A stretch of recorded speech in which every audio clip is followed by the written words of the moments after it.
on your rent. Usually, a management firm will give you a grace period, whether it's 5 days, 10 days. What happens after this grace period is they start to communicate with their lawyer's office. If they're communicating with their lawyer's office, if it's not a mom and pop, if it's not an individual owner that you're dealing with, if you're dealing with a management firm, if you're dealing with an apartment company, an apartment complex, usually you'll know if there's many people managing it, if there's an accounting office, if there's a maintenance office, you'll know if this is a company. If you're dealing with this kind of company and you have not been able to pay your rent on time, after the 10th day, usually, they will send your file to the lawyer's office. Okay? If this is in preparation, after the 30th day, if you don't pay, you have a scheduled date in court. You have a court date, and you need to comply with this court date. Listen, guys, I do not care, okay? I don't care if you have paid your rent and you think that you shouldn't have a court date. It's not about what you think. It's not about what you feel should, oh, that's unjust, or I can't take off of work. You know how many times I've heard that? I can't take off of work to go. I get that. We don't all have jobs with benefits. I understand completely. However,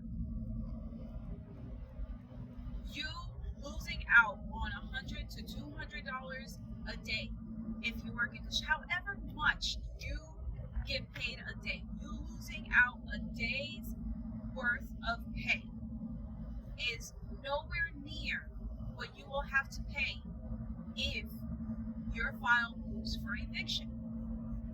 So, do not miss your court date.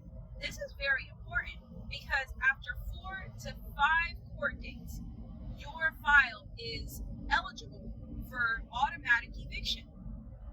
And this is what I see with a lot of tenants is they will miss one court date, be late on their rent again, pay the rent, completely neglect the second court date, fall back on their rent again, completely neglect the third court date. Listen, and this is another problem too because we're dealing with New York mail system.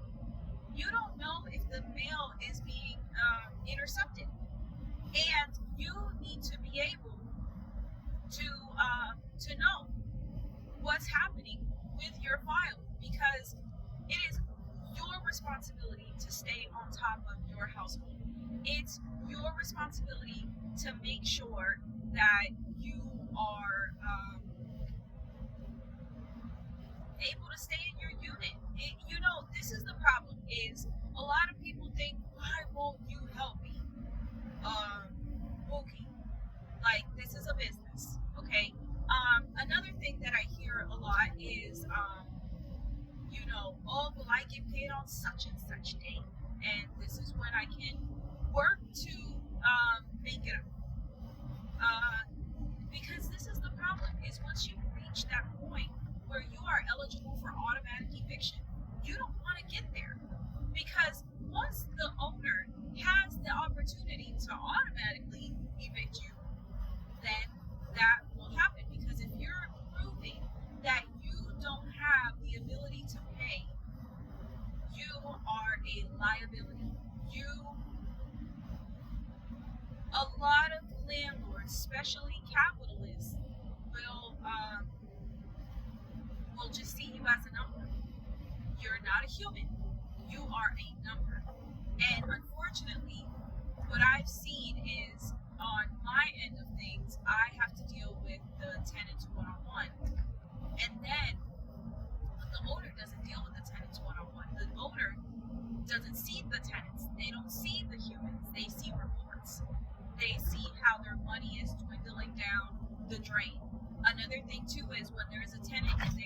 that isn't paying, then what ends up happening is repairs aren't able to be done. And that landlord inevitably becomes a slumlord because there are tenants that aren't paying. And it's not so very easy to go out and take out a loan. This will hurt a landlord's purchase powers in the future for new acquisitions and for growing their portfolio. So it's not going to be so great for them to do this. Another thing is COVID hit a lot of landlords, and so this is hard for them to allow tenants to stay in. If you have a court date and you do not go to it, you are moving to automatic eviction. Love y'all. Stay safe.